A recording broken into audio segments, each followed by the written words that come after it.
bisa mengetahui bahwasannya datang ke majelis ilmu adalah suatu manfaat. Apalagi kita sadar bahwa majelis ilmu itu disebutkan Nabi termasuk di antara taman surga. Idza marartum bi riyadil jannah farta'u. Apabila lewat di antara kalian lewat di antara riyadil jannah, maka mendekatlah. Bapak Ibu nampak pengumuman lewat di story Bapak Ibu, kalau WA, kalau di media Facebook mungkin beranda Bapak Ibu nampaklah pengumuman. Maka mendekatlah kepada majelis ilmu. Walhamdulillah Bapak Ibu dipanggil Allah. Itu nikmat tidak Bapak Ibu? Nikmat. Maka mari bersama-sama kita mensyukurinya. Apalagi kalau mendekat Bapak Ibu, Masya Allah, barakallahu fikum. Itu luar biasa. Nah, jangan malu-malu, nanti Allah malu-malu kasih ilmunya sama kita. Nah, seperti itu. Malam kali ini pembahasan kita adalah pembahasan sesuai yang ada di pengumuman bahwa tentang seputar Idul Fitri.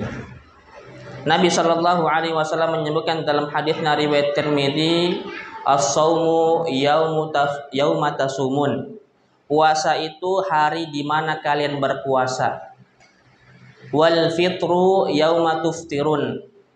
Di mana hari kalian buka itu ditandai kebanyakan kalian juga buka. Jadi Bapak Ibu kalau baca atau dengar hadis ini, kita tahu kapan waktu puasa, kita tahu kapan waktunya berbuka. Maksudnya mengakhiri daripada bulan Ramadan. Keserempakan kita, kekompakan kita dalam suatu wilayah untuk melaksanakan puasa, dalam suatu wilayah untuk bersama-sama berbuka, ini juga menandakan syiar kapan waktu berbuka dan waktu untuk berpuasa. Bapak Ibu ikut siapa?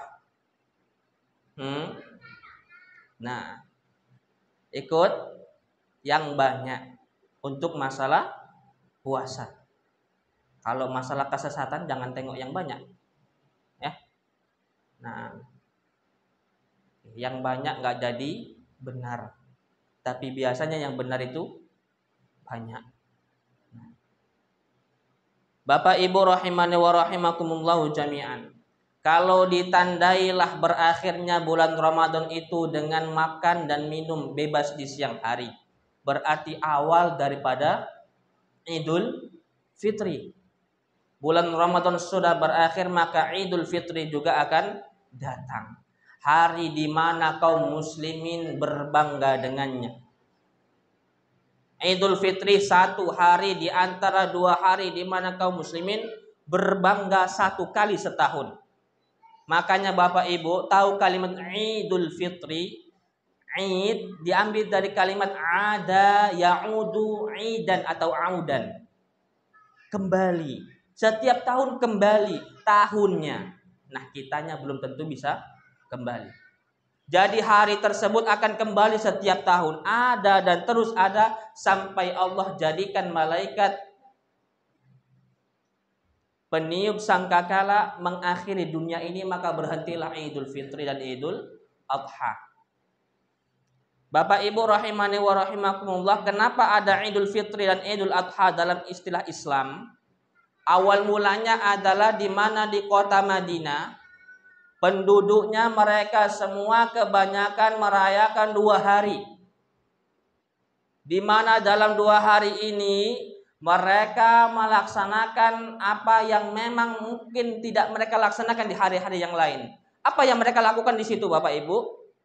Mereka bermain-main, bersenang-senang, bersenda-gurau. Mereka bangga dengan 2 hari ini.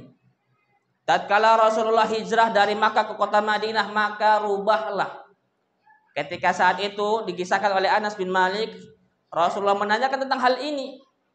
Maka dengan seketika Rasul merubah syariat yang mereka biasakan dengan ini dengan istilah Idul Fitri dan Idul Adha, yang dengannya Islam yang dibawa oleh Nabi Muhammad sallallahu alaihi wasallam menyebutnya dengan hari kebanggaan. Bapak Ibu kalau datang Idul Fitri senang bangga nggak? Ada senang, ada bangga, ada sedihnya. Betul nggak Bapak Ibu? Apa sedihnya? Itu yang tua ngeluarin uang. Ya kan? Apa itu Pak? THR, tunjangan hari raya. Untuk siapa Bapak Ibu? Untuk anak-anak sanak keluarga. Iya kan Bapak Ibu? Nah, yang senang, yang bangga siapa? Ya, anak-anaknya.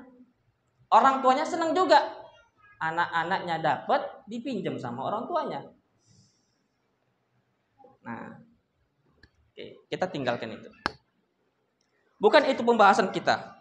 Pembahasan kita adalah apa sebenarnya Idul Fitri ini sendiri. Apa hukumnya? Lalu bagaimana orang yang meninggalkan Idul Fitri itu sendiri? Berdosakah? Atau justru biasa-biasa saja tak ditimpa oleh dosa? Bapak Ibu rahimani wa rahimakumullah. Idul Fitri ini sebenarnya diantaranya adalah barometer keislaman seseorang.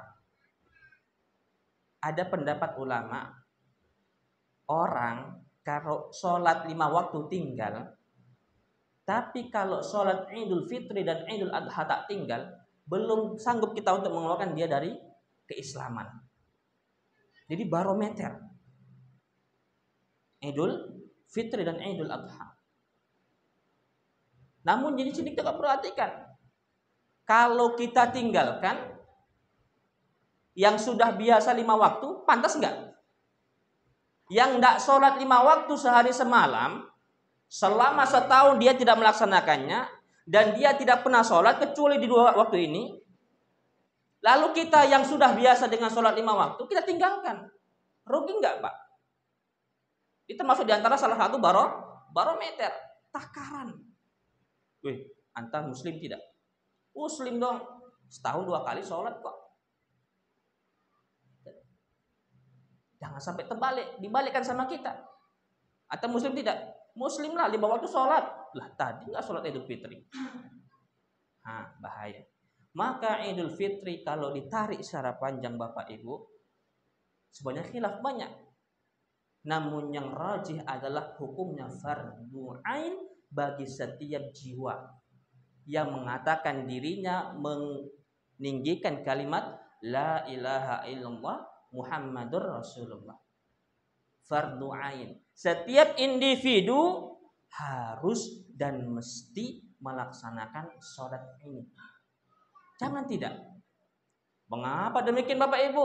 Karena Nabi Shallallahu Alaihi Wasallam sendiri mengajak para wanita, wahai ibu-ibu. Nabi mengajak para wanita yang dalam keadaan thahir, suci, walaupun juga dalam keadaan haid, diseru oleh Nabi untuk datang ke musola, datang ke tempat sholat, baik dia di masjid apabila kalau ada uzur, baik dia di lapangan apabila memang tidak ada uzur, diperintahkan para wanita untuk datang. Lalu bagaimana kita menyatakan bahwasannya hukum daripada sholat Idul Fitri adalah fardu kifayah? Yang haid disuruh datang. Kita yang gak ada haid bagi laki-laki meninggalkannya. Perlu tanda tanya di sini. Nah,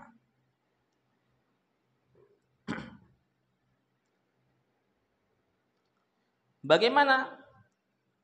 Kita perlu juga perhatikan kenapa mereka mengatakan fardu ain. Pertama firman Allah fasholli li rabbika wanhar, maka sholatlah. Walaupun kebanyakan ayat ini menunjukkan kepada Idul Adha, namun karena Idul Adha adalah 2 hari bersama dengan Idul Fitri yang memang disatu padukan sebagai hari kebanggaan kaum muslimin, maka masuklah di antaranya fasholli, sholatlah kalian. Dikuatkan dalam firman Allah yang lain, walitukmilul iddata walitukabbirullah, di mana masa hari manusia banyak membaca takbir adalah di 2 hari ini. Di antara salah satunya adalah Idul fitri walitukabbirullah, hendaklah mereka memperbanyak takbir. Ini kalimat anjuran. Hendaklah mereka. Perintahnya di mana, Pak? Fasolli, maka sholatlah mereka. Selanjutnya, kenapa wajib? Karena manusia kebanyakan melaksanakannya. Bapak Ibu, terutama bapak-bapak, kalau hadir di majelis sholat Jumat, imamnya baca surah Al-A'la dan surah Al-Ghasyiyah rutin. Bagi kita mungkin yang awal sebelum mengaji, mengira apa Pak hukum bacanya? Apa Pak? Wajib kan? Mengira. Ketika sudah tahu bahwasanya hukum membacanya adalah sunnah, maka kita sudah sadar. Artinya apa Pak? Karena terbiasa banyak orang mempunyai mindset, ini harus, ini wajib, dan ini perlu dikikis. Walaupun sebenarnya memang karena sering bisa jadi wajib. Makanya Nabi Pak diantaranya tak mau melazimkan haji. Makanya Nabi Pak, haji beliau cuma 1 kali. Makanya Pak, Ibu, Rasulullah tidak berulang kali hajinya. Kalau beliau mau di 2 tahun terakhir beliau mau haji. Haji beliau kan di tahun ke-8, ke-9, ke-10 kalau beliau mau, beliau laksanakan. Tapi beliau nggak mau. Kenapa? Karena khawatir kalau beliau sering melaksanakan haji setiap tahunnya, maka kaum muslimin akan beranggapan haji itu wajib setiap tahun. Wajibnya tetap Pak, wajib setiap tahun. Khawatir kaum muslimin beranggapan haji itu wajib setiap tahun. Makanya beliau cuma melaksanakan 1 kali.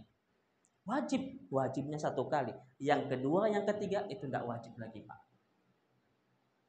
Nah, Bapak Ibu rahimani wa rahimakumullah, yang perlu kita bahas yang kedua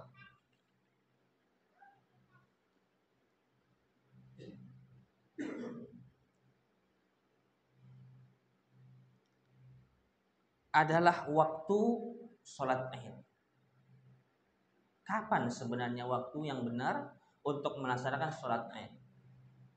Ini bagi kita para pelaksana dan juga para panitia yang mungkin ditunjuk sebagai pembimbing atau pemberi arahan kepada jamaah untuk melaksanakan kapan waktunya. Kita perlu mengetahui ilmu juga yang harus kita dapatkan sebelum berbuat. Kita mau nyampaikan, ilmunya juga sudah ada. Kapan dimulai Bapak Ibu? Bahwa Idul Fitri dan Idul Adha dilaksanakan pada waktu sholat duha. Pada waktu sholat duha. Kapan itu? Ketika matahari sudah meninggi, ketika selesai daripada terbit matahari. Sudah selesai daripada waktu yang diharamkan dalam syariat, maka mulailah waktu sholat Id. Hanya saja Bapak Ibu, Idul Adha dan Idul Fitri ada pembedaan sedikit. Idul Adha sedikit dipercepat. Bagi yang mungkin punya hewan kurban yang mesti dikurban setelah sholat Id, ia cepat untuk mencicipi dagingnya. Karena diantara sunnah yang diajarkan Nabi Shallallahu Alaihi Wasallam memakan daging kurbannya, di mana dia tidak makan sebelumnya setelah sholat subuh, kecuali daging kurbannya lah yang pertama kali dimakan. Bukan mesti puasa Bapak Ibu. Nabi sangat bangga ketika yang masuk pertama kali adalah daging kurban yang dia kurbankan guna mendekatkan diri kepada Allah. Adapun sholat Idul Fitri, dia dianjurkan agak sedikit diperpanjang. Mungkin Bapak Ibu, barangkali ada saudara kita yang baru lahir tadi ketika matahari terbit. Muslim, karena ayahnya muslim, ibunya muslim, mesti dizakatin. Sempat dia untuk membayar zakat kepada fakir ataupun miskin. Banyak sudah kita pelajari kan masalah zakat, Bapak Ibu masih ingat? Sempat dia bayar. Maka kurang lebih seperti apa Pak? Jaraknya, rentangnya kurang lebih bayangan sepanjang 2 tombak. Kalau Idul Fitri jangan buru-buru, karena nggak ada yang mau dikejar. Kalau Idul Adha buru-buru, cepat motong hewan sembelihan. Ya. Jangan buru-buru kali Pak, buru-buru cepat-cepat. Kenapa? Mau kumpul keluarga di rumah nenek. Ini keliru ya. Emang selama Idul Fitri, selama sebelum Idul Fitri nggak kumpul. Ini cepat-cepat minta maaf, minta izin. Emang selama sebelum Idul Fitri nggak minta izin, nggak minta maaf. Bahaya ini. Banyak orang punya mindset harus minta maaf kepada orang tua di Idul Fitri. Kalau nggak minta maaf, maka nggak sah katanya. Sedih hati orang tuanya. Ini keliru, perlu diperhatikan. Kita sebagai orang tua, bapak ibu, harus tahu ini. Jangan, ya Allah, anakku belum minta maaf sama aku. Idul Fitri sudah hampir setengah hari, 1 hari, 1 malam, 2 hari, belum juga nelpon. Emang mesti harus Idul Fitri minta maaf? Dosanya hampir tiap hari, minta maafnya setahun sekali. Perlu tanda tanya bapak ibu. Meninggal di pertengahan tahun gimana?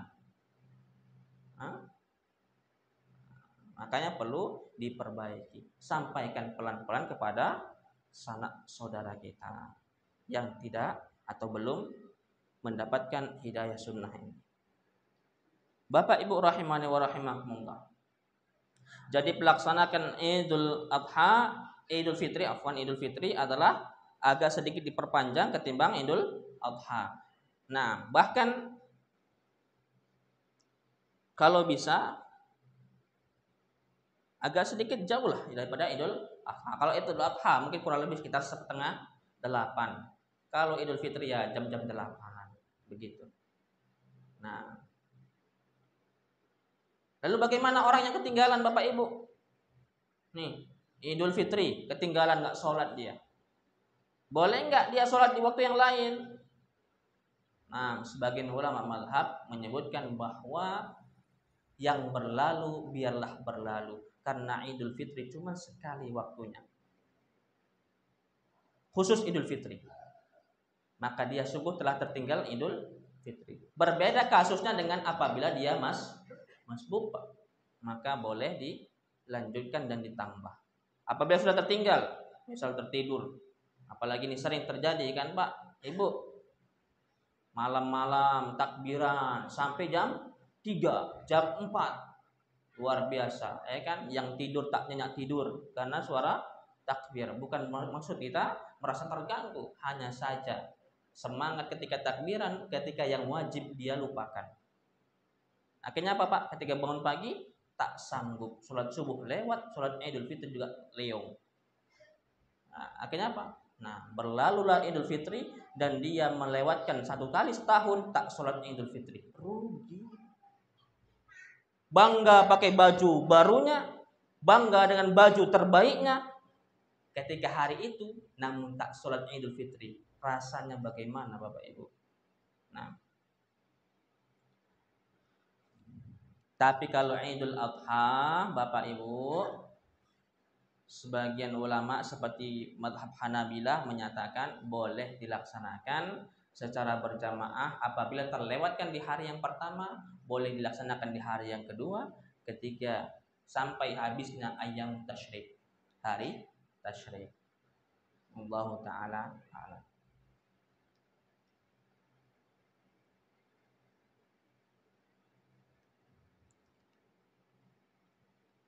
Nah, poin yang ketiga adalah tempat pelaksanaannya. Bapak dan Ibu sekalian rahimani wa rahimakumullah. Di mana biasanya kita sholat, Pak? Di mana? Ada yang di lapangan, ada yang di masjid, Pak. Ada yang di musola. Musola sama masjid sama ya, Pak ya? Ya, jangan beda-bedakan. Ya, Pak. Atau dibanding-banding ya Pak ya. Musola tempat sholat, masjid tempat sujud. Di zaman Nabi, umat Nabi Muhammad sholatnya pasti ada sujud. Dan setiap sujud pasti biasanya ada dalam sholat. Makanya tempat sholat dan tempat sujud itu hakikatnya sama. Hanya madhab Syafi'i yang membedakannya. Nah, benar. Ini pendapat. Madhab Syafi'i mengatakan kalau masjid itu kapasitas sekian, dilaksanakan sholat Jumat di sana. Musola dengan kapasitas sekian, tidak dilaksanakan sholat Jumat di sana. Nah, masing-masing. Intinya musola dan masjid sama. Makanya Nabi Shallallahu Alaihi Wasallam menyatakan fala yaqrabanna musallana dalam hadis tentang masalah Idul Adha. Maksudnya jangan mendekati tempat sholat kami adalah lapangan tempat sholat, yaitu masjid, musola sama. Ya. Pak. Jadi kalau ada misal bapak-bapak jumpa di stasiun, di bandara ada musola, hakikatnya apa Pak? Masjid juga. Ya. Nah. Jadi kalau ada yang bilang Masjid Maria dikatakan musola Maria, ya nggak masalah, jangan sakit hati bapak-bapak. Nah, akhirnya sama, tempat sholat. Nah. Oke, di mana dilaksanakan Idul Fitri Bapak Ibu? Yang terbaik dari Abu Sa'id Al-Khudri radhiyallahu taala anhu dalam hadis yang sahih riwayat Bukhari, Muslim dan An-Nasa'i, qala Abu Sa'id mengatakan, kana Rasulullah sallallahu alaihi wasallam yakhruju yaumal fitri wa yaumal adha. Bahwasanya Rasulullah dahulu keluar ketika sholat Idul Fitri, Idul Adha ilal musalla, ke tempat sholat. Fa awwalu syai'in yabda'u bihi shalah, dan beliau adalah yang pertama kali mengawali sholat dan memimpin sholat. Nah.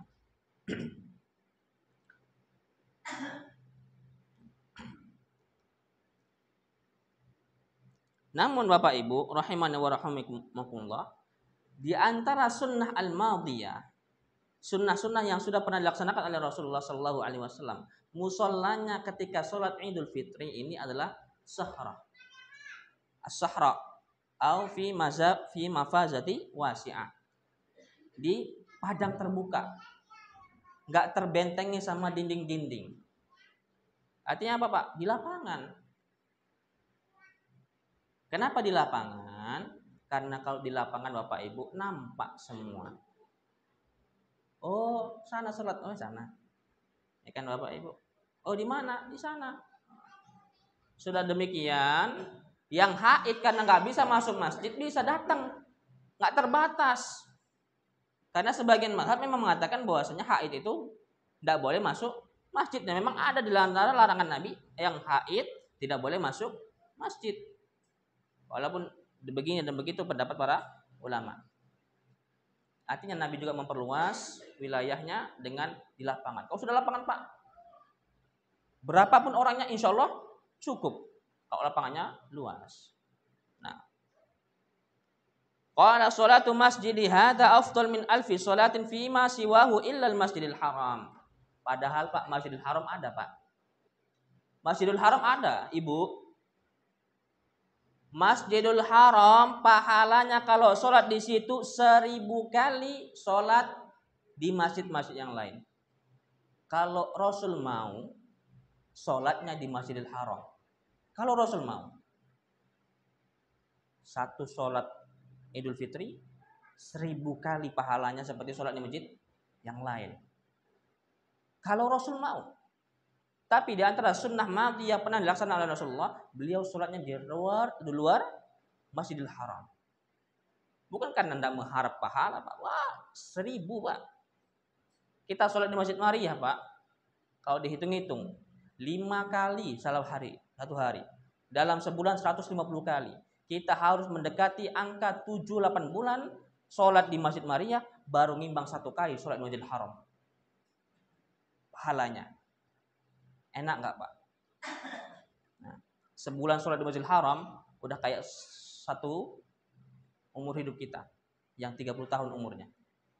Ya kan? Nikmat kan? Pahalanya bahkan lebih. 1 kali, 1 hari 5 kali, 5.000. Sebulan kali 30. Nah, kalikan sendiri. Nah.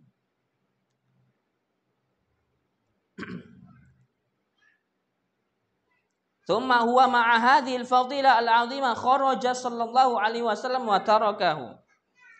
Namun karena fadilah ini pun bukan berarti menjadikan beliau terus di Masjidil Haram melaksanakannya, enggak. Tapi tetap beliau sekali-sekali keluar. Itulah pada saat Idul Fitri. Nah, Kecuali Bapak Ibu, ini sunnahnya ya di lapangan. Kecuali kalau kita khawatir, oh ini mendung, sholatnya maka di dalam. Kadang-kadang yang sedih satu ya kan Pak, sudah siap-siap dari malam bentang, malam hujan. Akhirnya apa Pak? Ujung-ujungnya sholat di masjid. Apalagi kalau satu harian hujan. Dan biasanya kalau udah Idul Fitri, hari pertamanya biasanya hujan. Karena Ramadan adalah waktunya untuk membakar, karena Ramadan artinya waktu yang panas, maka ketika Idul Fitrinya dingin. Kebanyakan hampir setiap tahun ketika Idul Fitri hujan. Nah, wal yu'lam annal hadafa minas sholati ijtima'ul muslimina fi makanin wahid. Tapi Pak, yang perlu kita ketahui, Idul Fitri ini Pak, gunanya adalah untuk ngumpulin kaum muslimin. Jadi kalau sudah ada misal di suatu wilayah, sholat di mana? Khusus ya Pak, khusus Idul Fitri. Karena tugas daripada Idul Fitri adalah mengumpulkan kaum muslimin. Kalau sudah ada satu, seharusnya kita pada satu tempat. Jangan terpecah-pecah. Karena dengan terpecah-pecah ini menjadikan kita seperti hizbi. Maka ke depannya, kalau memang sudah ada diadakan di lapangan, ke depannya dimulai dari tahun ini. Tahun lalu sudahlah, insya Allah kita mencoba untuk memperbaiki diri. Tahun yang akan datang, kalau yang ada di dekat dengan kita, laksanakan di mana? Di lapangan. Oke, kita semua lapangan. Jadi untuk menimbulkan, memunculkan lagi semangat kita. Wih ya Allah, muslim banyaknya di kota kita. Bersatulah pindah sekali setahun, 2 kali setahun, Idul Fitri, Idul Adha. Kumpul. Masya Allah. Luar biasa kaum muslim ternyata ya. Gimana ini anak cucu Adam? Dulu cuma 1-2 orang. Akhirnya banyak seperti ini. Gimana coba kumpul di padang mahsyar? Itu bayang semua Pak. Gimana hisabnya nanti? Gimana mizannya nanti? Semua ada di situ. Tidak terbetik semua pikiran-pikiran kita seperti itu. Nah ya Bapak Ibu ya, kedepannya kalau ada kita jadikan satu. Karena mungkin barangkali ya seperti itu. Timbul rasa-rasa, nah karena identitas seperti itu. Mengkotak-kotakkan. Seolah adalah seperti hizbi. Dan inilah contohnya. Jadi harus tahu juga ya Pak, harus paham masalah hizbi.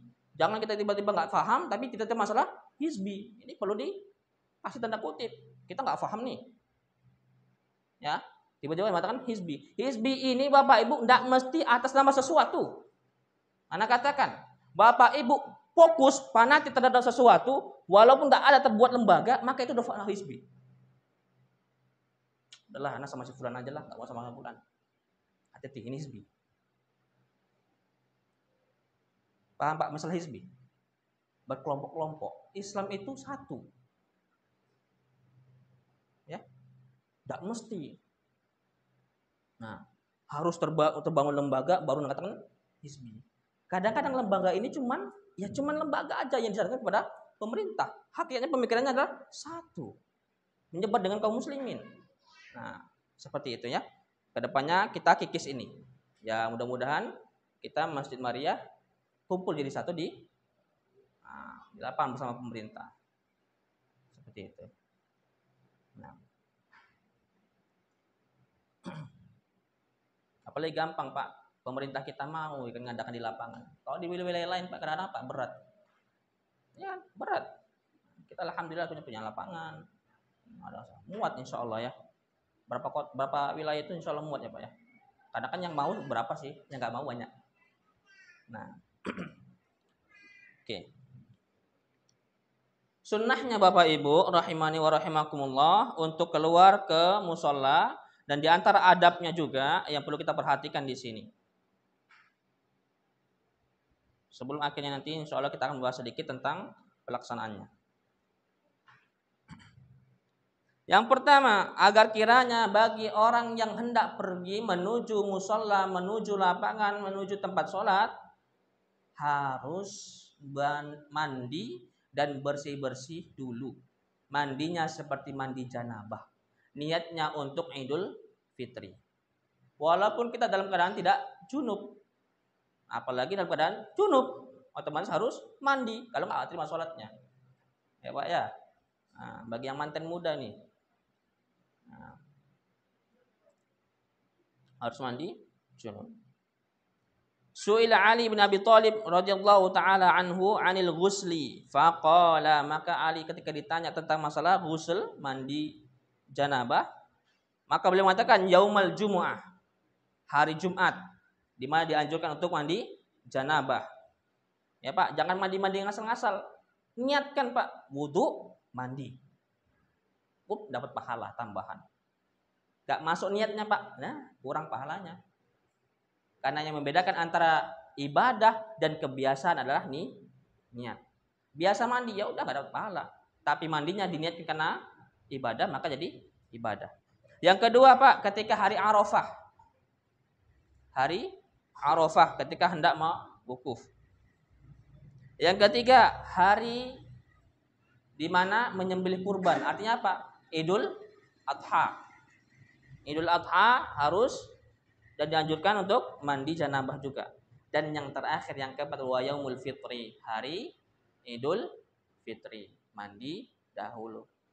Ya Pak ya. Jangan bangun tidur karena habis kerja tadi malamnya, bagi-bagi zakat, nah, lupa mandi, kawan sebelah kebauan. Nah, mending pakai parfum. Ya. Yang kedua Bapak Ibu, at-tajammul wa lubsu ahsanits thiyab. Memperindah diri dan pakai pakaian yang terbaik, bukan baru. Tanda kutip Bapak Ibu, yang terbaik enggak mesti baru. Ya. Dan hati-hati, ini saran dari ana, ketika Idul Fitri, hari kebanggaan kita, banyak kaum muslimin fokus kepada pakaian-pakaian yang terbaru mereka, pakaian-pakaian terbaik mereka. Perlu digarisbawahi, pakaian juga ada babnya. Jangan cari, jangan beli. Kalau memang kita fokus pada pembelian pakaian-pakaian baru, jangan beli pakaian syuhrah. Apa pakaian syuhrah Bapak Ibu? Hah? Pakaian cukup membuat orang tersebut jadi wuh. Apa coba? Pakaian kebanggaan. Mewah ya. Iya. Tergantung pergelangannya emas ya. Wah, luar biasa. Dari sutra ya. Iya. Nah, apalagi? Masya Allah dari wol ya. Nah, seperti itu. Perlu digaris bawahi.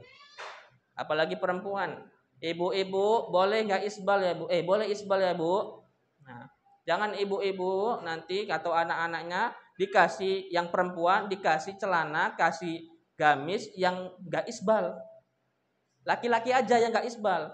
Perempuan jangan ikut-ikutan nggak isbal. Ya, paham ibu-ibu? Jangan belikan anak-anaknya bagi perempuan yang di atas mata kaki.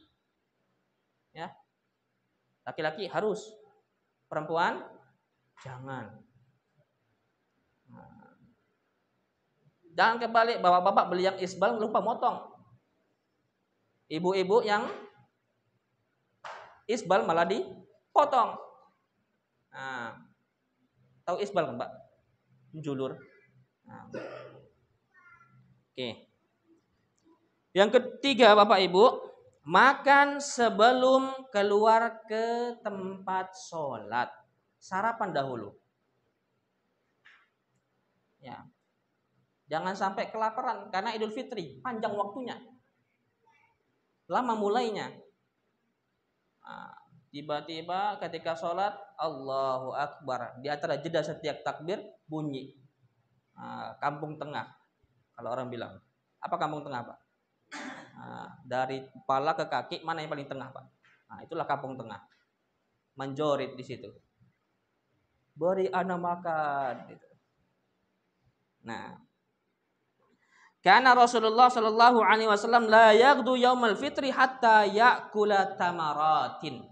Beliau Nabi Shallallahu Alaihi Wasallam tak beranjak pergi menuju tempat sholat kecuali akan makan beberapa kurma dahulu.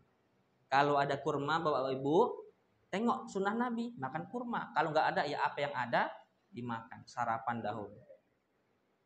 Jangan sampai terlalu banyak kekenyangan, ngantuk dengerin khutbah. bahaya kita. Ya, sholatnya fokus kurang fokus karena sebelah mungkin pakaian lama kita pakaian baru. Nah, akhirnya ketika sholat terkantuk, ketika khutbah terkantuk. Nah, yang keempat, bertakbir pada dua sholat id, yaitu Idul Fitri dan Idul Adha, ketika keluar menuju tempat sholat. Bapak Ibu kalau keluar naik kendaraan atau jalan kaki, lebih utama jalan kaki Bapak Ibu ya, bertakbir enggak? Sogan. Betul enggak? Sogan. Ya Pak. Ada yang bertakbir. Ini sunnahnya. Walaupun pelan-pelan, yang penting mengeluarkan ini sunnah ini. Allahu Akbar, Allahu Akbar, Allahu Akbar. Nah, dengan sigohnya masing-masing. Dengan bentuk takbirnya masing-masing. Yang penting takbir, banyakin takbirnya. Jangan banyakin entah apa-apa kalimatnya. Apa contohnya Pak? Apa contoh bunyinya? Kalimat-kalimatnya selain takbir ada tambahan-tambahannya apa itu?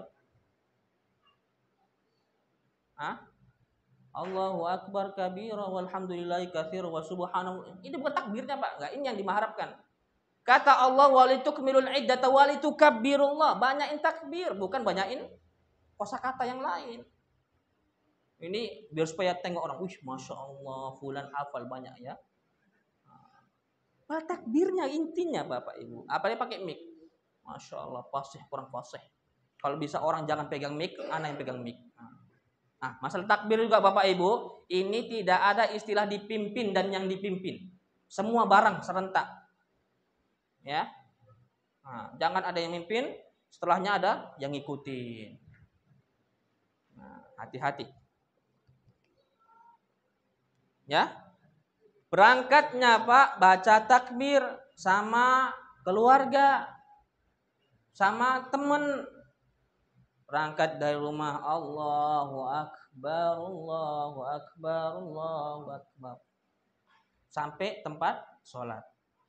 Malu. Kikis malunya. Banyak kaum muslimin sekarang malu Bapak Ibu. Betul nggak? Pegang Quran, jalan-jalan keluar, malu. Iya. Iya Pak. Apalagi mungkin pakai syiar yang lain. Pakai gamis, malu keluar. Ya. Nah, semoga Allah mudahkan kita untuk menegakkan syiar Islam.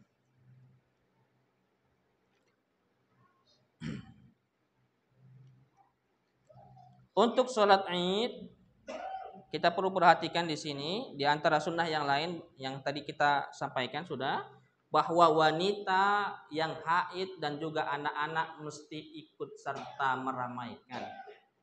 Ini terkadang banyak yang tabu.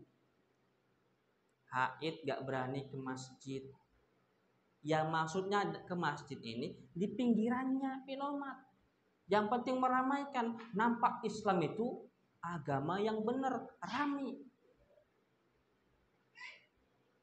Nabi aja bangga Pak, fa inni mukatsirum bikumul umam yaumal qiyamah.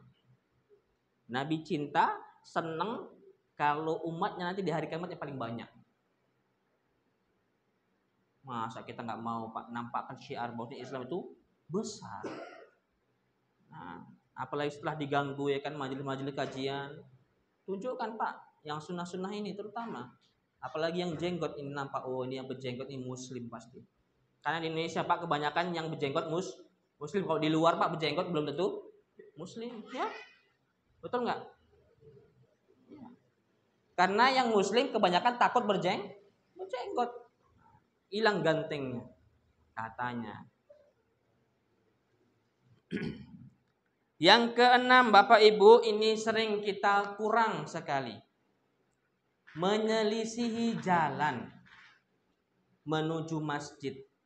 Ketika berangkat kita ke masjid atau ke tempat sholat dari jalan A, pulangnya dari jalan B. Coba Pak dicari. Coba Bapak dari mana? Dari arah, misal kita katakan dari mana Pak? Menara 5. Kita berangkat dari stasiun, ya kan, Sungai Silo, pulangnya Pak dari arteri, ya, keliling cari jalan lain. Nah, misal kalau kita datang dari mana Pak? Dari Arjoman, ya, datang ya kan. Soalnya di mana? Di Tanjung Balai. Nah, pulangnya di mana Pak? Dari Kisaran. Bisa Pak? Dari Arjoman pulangnya dari Kisaran. Aduh, merugikan kali ya. Tapi sunnah Bapak Ibu. Siap menegakkan sunnah?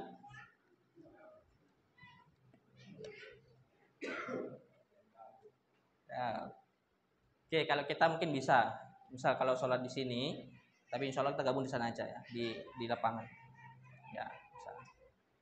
Kalau di sini ya, dari titik puluh, ya pulangnya dari sana lah Pak. Dari mana Pak? Apa itu namanya Pak yang baru ditimbun itu? Dari Rabu pulangnya.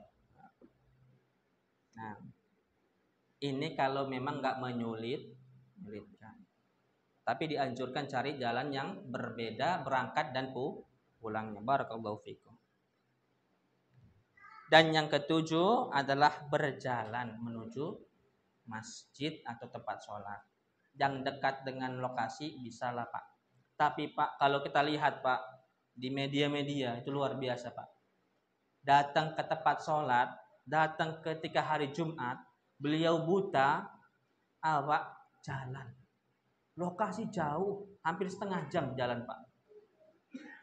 Berangkat misal sholat duhur, sholat Jumat jam setengah 1, beliau datang berangkat dari rumah jam setengah 12 atau jam 11. Jalan kaki. Sanggup Pak? Sanggup? Sanggup? Nah, kita insya Allah sanggup setengah jam. Jalan mampir ke toko, beli minum, jalan lagi, mampir beli makanan, jalan lagi sampai setengah jam Pak. Ya. Nah. Oke. Nah,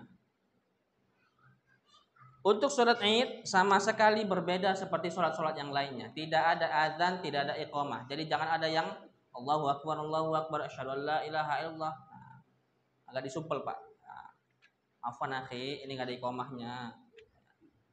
Nah, tahan. Tidak ada ya Pak. Sholat Idul Fitri, Idul Adha berbeda dengan sholat-sholat yang lain, walaupun ini hukumnya fardu ain, wajib seperti sholat 5 waktu, tapi dia tidak memiliki azan, tidak ada iqamah, tidak ada sholat sunnah khusus sebelum dan sesudahnya. Loh, bulan anak tengok ketika di masjid mau sholat Idul Fitri, sholat 2 rakaat, sholat apa itu? Nah, tanyakan. Nah, qobliyah, tanyakan. Nah, makanya biasakan untuk tabayun, tanya. Mungkin kita kurang ilmu. Apakah sholat qobliyah? Enggak. Ternyata dia sholat tahiyatul masjid. Ternyata dia sholat wudu. Seperti itu Bapak Ibu. Nah,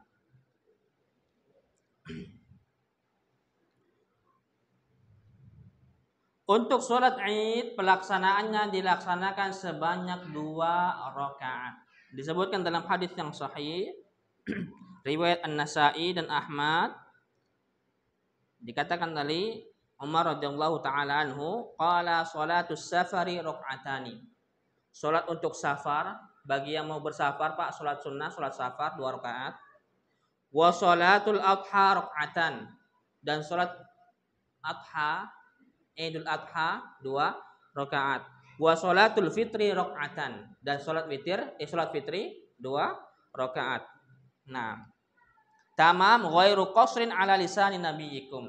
Sempurna sudah dan tanpa ada pengurangan sedikit pun dari lisan nabi kalian.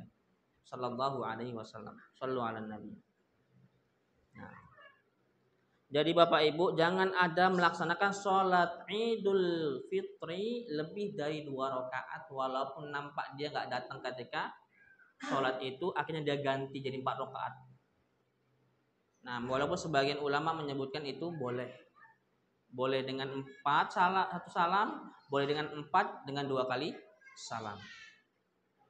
Nah, namun dia sebagian ulama menyebutkan ini boleh terkhusus untuk sholat Idul Adha, bukan Idul Fitri, karena Idul Fitri apabila sudah terlambat maka sudah terlewatkan olehnya. Dan Idul Fitri, Idul Adha Bapak Ibu tidak wajib bagi orang yang safar. Kita safar nih menuju kampung halaman orang tua.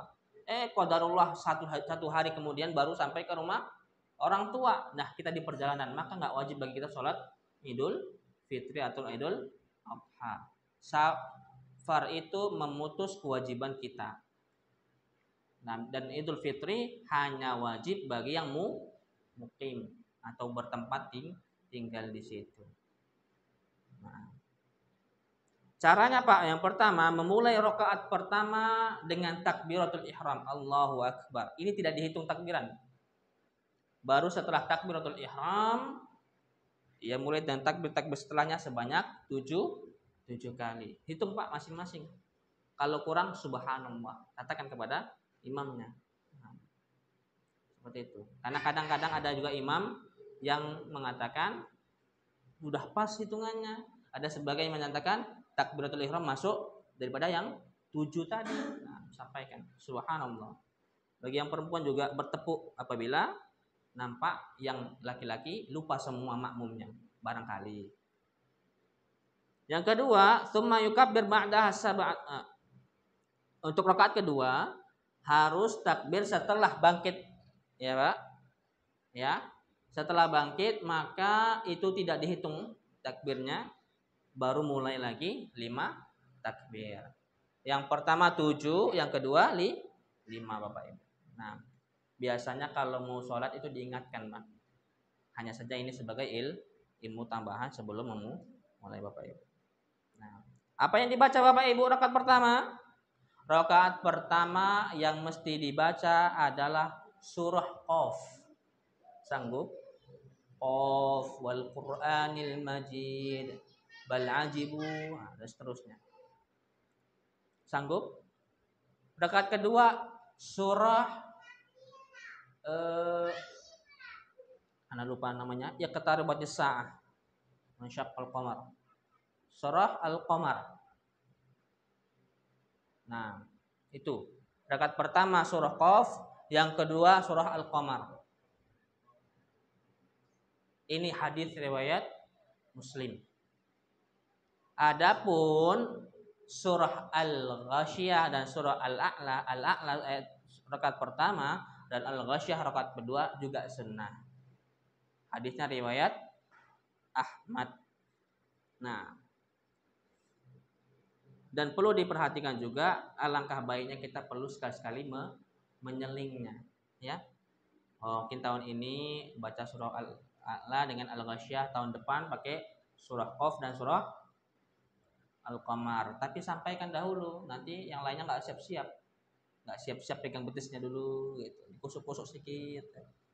Nah, jangan nanti ketika udah sholat baru bukan kusuk-kusuk betis lagi Pak, hentak-hentak lantai. Nah, tambah kecap-kecap. Nah, hati-hati ini jadi pembatal sholat. Wallahu ta'ala a'lam bishawab. Adapun khutbahnya sunnah bagi yang mau mendengarkan, bagi yang meninggalkan setelah sholat maka silahkan, tidak wajib. Jangan juga sampai lama kali khutbahnya. Kalau sudah nggak tahan karena lama kali, tinggalkan. Nah, mungkin barangkali kita punya hajah yang lain, boleh ditinggalkan. Tidak wajib mendengarkan khutbah, namun anjurannya untuk kiranya mendengarkan khutbah setelah sholat Idul Fitri atau Idul Adha. Nah, Allah Ta'ala alam bisawab. Kalau ada pertanyaan kiranya bisa ditanyakan. Kalau tidak ada maka kita tutup majelis kita. Assalamualaikum warahmatullahi wabarakatuh.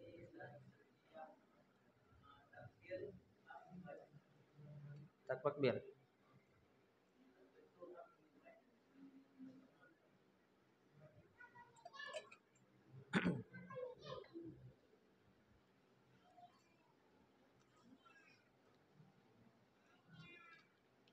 Nah,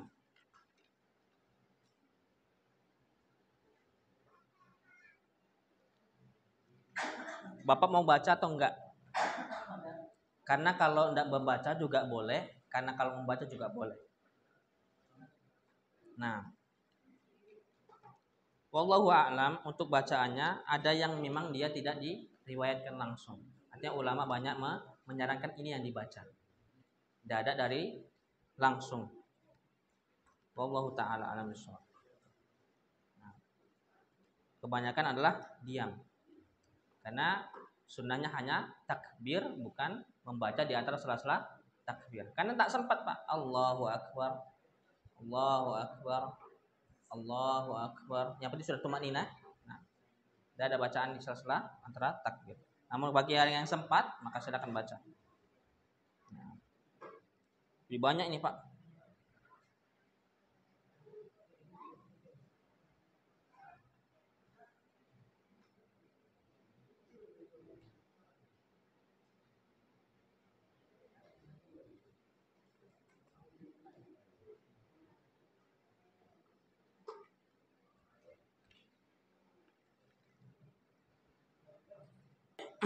Seandainya Assalamualaikum Ustaz. Waalaikumsalam warahmatullahi.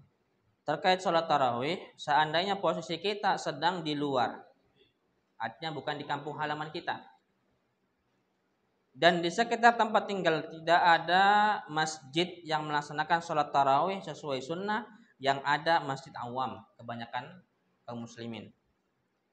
Sebaiknya kita sholat sendirian tarawih di rumah atau ikut sholat tarawih berjamaah di masjid awam tadi.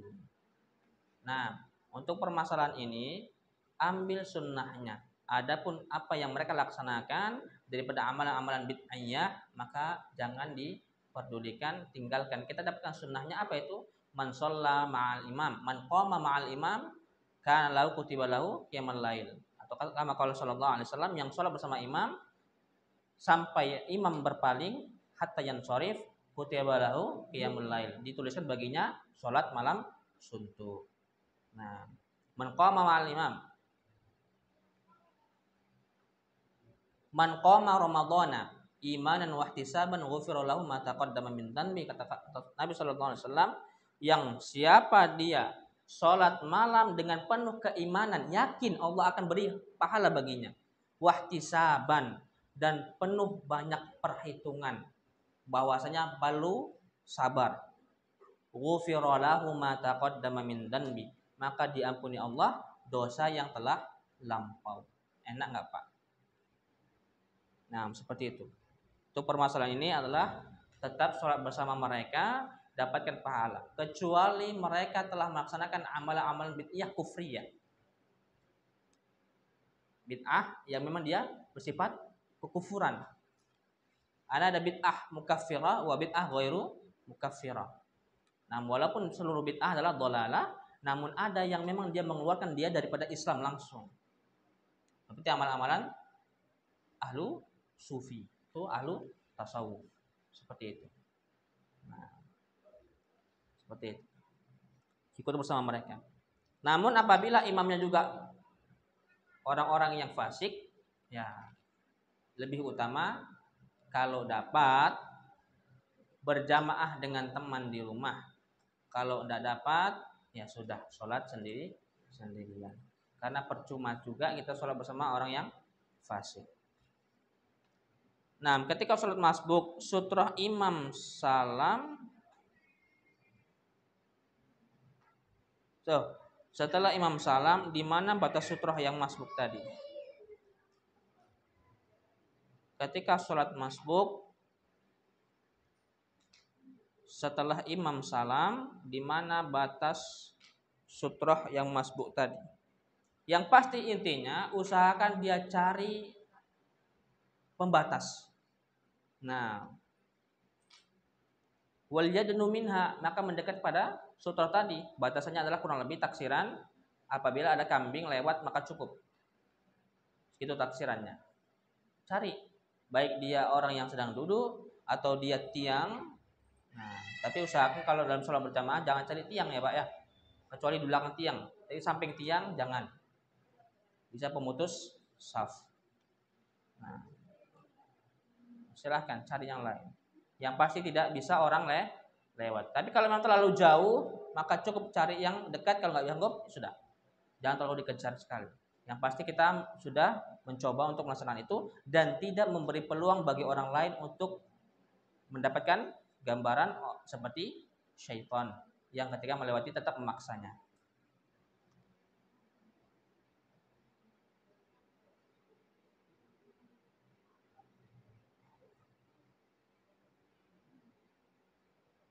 Apakah ada anjuran bergeser atau berpindah sedikit ke samping bagi orang yang masbuk sholatnya setelah imam salam? Tidak ada, hanya saja anjurannya masuk bab cari sutra.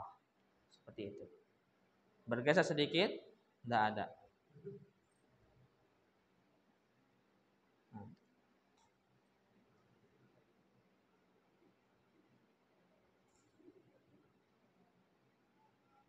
Bagaimana dengan ungkapan tidurnya orang yang berpuasa adalah ibadah?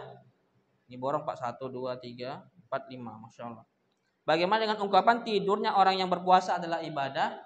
Hakikatnya ini ada benar, ada salah, namun banyak salahnya. Pertama, dia menyatakan bahwasanya seolah-olah kalimat ini adalah daripada syariat Islam. Ini kesalahan besarnya. Benar sedikitnya tidak apa? Bahwasannya ketika tidur kita menutup pintu-pintu keburukan. Lisan kita akan menghidupkan keburukan dan dosa, mata kita akan menghidupkan keburukan dan dosa, telinga kita juga demikian yang lainnya. Tangan, kaki. Sehingga tidur lebih utama ketimbang beraktivitas apabila dosa yang ditimbulkan. Namun mudaratnya, dosanya lebih besar mengatakan kalimat ini. Kenapa? Seolah-olah kalimat ini adalah sesuatu yang memang hak paten terkeluar daripada syariat Islam. Hakikatnya tidak ada, Pak. Tidurnya orang berpuasa itu tidak ibadah, tidak ditulis pahala, nggak ada, Pak. Kecuali niatnya tidur, niatnya supaya malam nanti kuat sholat tarawih. Ini masuk kategori pahala karena dia ibadah yang ghairu mahdhah.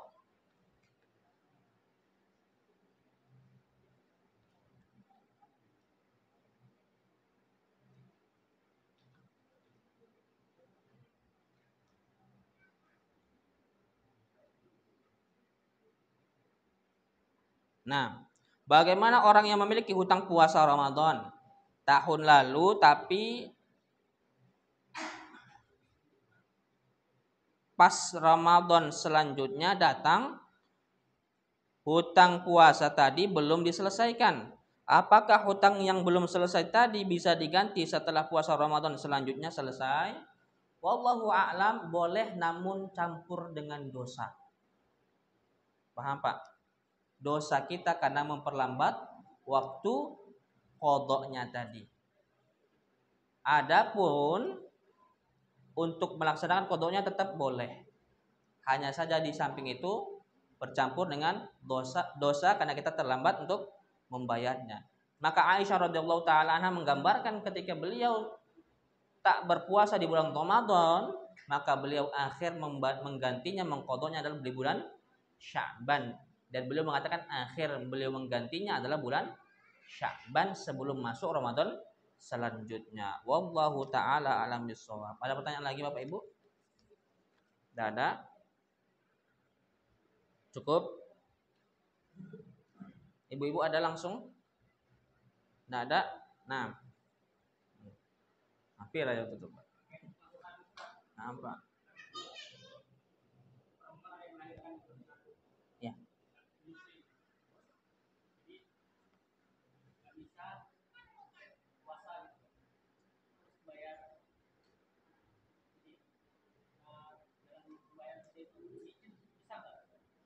Kecil, cuman apa?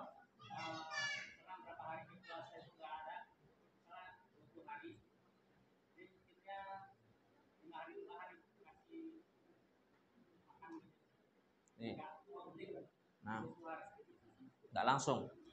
Oke, nah bayar fidyahnya maka sama seperti qadanya. Kapan dia mampu bayar? Nah, seperti itu. Apalagi wanita yang baru melahirkan, otomatis nifas masuk. Setelah nifas apa Pak? Menyusui. Nah, lengkaplah bertubi-tubi. Yang sering terjadi apa Pak? Nah ini kadang-kadang ikhwah kita ya kan, yang sunnah. Istrinya hamil tahun ini nggak puasa, ya kan? Tahun depan melahirkan, akhirnya Pak menyusui, tak puasa lagi. Ya kan? Tahun depan masih menyusui lagi karena 2 tahun. Ya kan? Atau 30 bulan berhitung dengan kelahiran. Udah, tahun depan lagi hamil lagi. Tahun sekali lagi, akhirnya nggak sempat untuk mengkodok, akhirnya berfidyah. Nah, apabila yang dimasukkan di sini, fidyahnya boleh diangsur, selagi memang masuk kategori hitungan itu. Tapi kalau lewat, maka dicampur dengan dosa. Wallahu taala alam bisawab, masih sah bayaran daripada fidyahnya ataupun kodoknya tadi sesuai dengan pembahasan tadi. Nah, Allahu a'lam. Kalau tidak ada pertanyaan, maka gantian adalah Pak. Kalau anak gantian bertanya. Oke. Siap-siap. Anak gantian bertanya. Bapak-bapak, apa ibu-ibu dulu? Nah, bapak-bapak lah, ar-rijalu qawwamuna 'alan nisa. Nah, pertanyaan pertama untuk bapak-bapak sekalian. Nah, insya Allah Pak, tahadu tahabu, saling memberi hadiah lah kalian maka akan saling mencintai. Insya Allah ada sedikit hadiah. Jangan tengok bentuknya ya Pak ya. Anda pengen tahu semangat bapak-bapak sekalian. Nah, tengok boleh. Nah, habis itu ya pandangin aja Pak. Nah, untuk bapak-bapak sekalian, nah,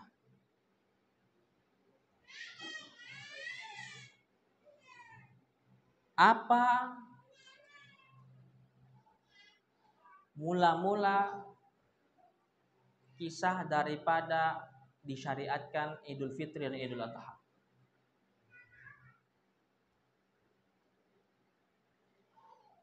Angkat tangan, Anda tunjuk, kalau enggak jangan bersuara. Bapak-bapak sekalian. Oke, nah, tafadhal Pak.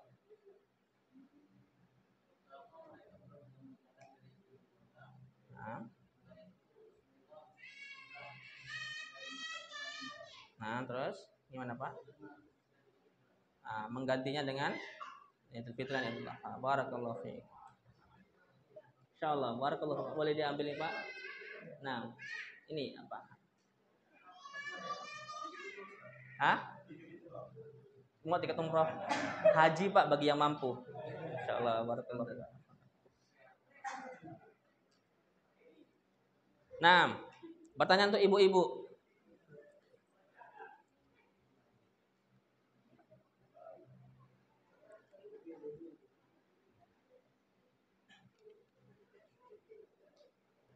Ibu-ibu langsung bersuara, Anda nggak bisa tengok mana yang katang duluan.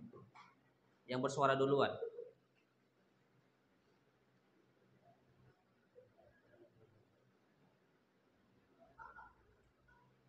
Monggo ibu-ibu, tafadhalna.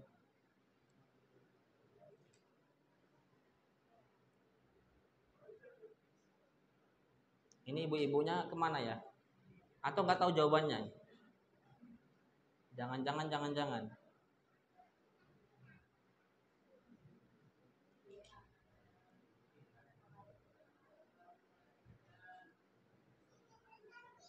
Kenapa Bu? Hah?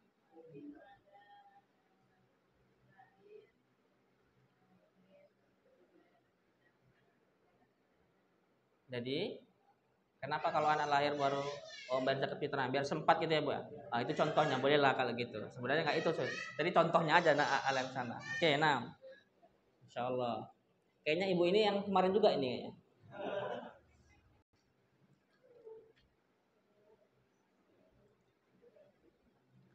Apa alasan utama kenapa kita dianjurkan untuk sholat Idul Fitri atau Idul Adha di lapangan terbuka? Apa alasan utama? Tafadhol. Untuk menimbulkan atau mencuatkan syiar Islam. Oke, masya Allah, barakallahu fiik. Lalu yang lain apa satu lagi Pak? Untuk apa lagi? Ya, mensyiarkan Islam. Alasan pertamanya sebelum mensyiarkan Islam karena supaya mengumpulkan kaum muslimin, masya Allah. Boleh Pak, monggo Pak. Nah, maafkan ya Pak ya. Ya. Kolil ya Pak ya. Nah, ibu-ibu yang terakhir. Jadi biar fokus dia apa alasan. Kalau nggak fokus nanti nggak tahu dia.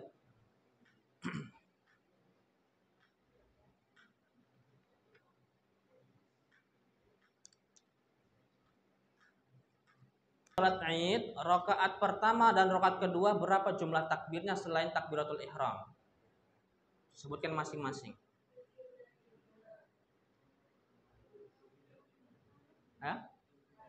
7 dan 5. Rakaat pertama berapa, Bu? 2. Masya Allah, barakallahu fiki. Karena mudah-mudahan kedepannya kita tetap belajar ilmu, walaupun kita akan terhentikan sementara waktu kurang lebih sekitar 1 bulan lebih, fokus pada Ramadan yang akan kita hadapi di kemudian hari. Nah, la'allahu ya jama'ana fi jannatihi firdaus. Amin. Tutup dengan doa kafaratul majlis. Subhanakallahumma wa bihamdika asyhadu an la ilaha illa anta astaghfiruka wa atubu ilaik. Assalamualaikum warahmatullahi wabarakatuh.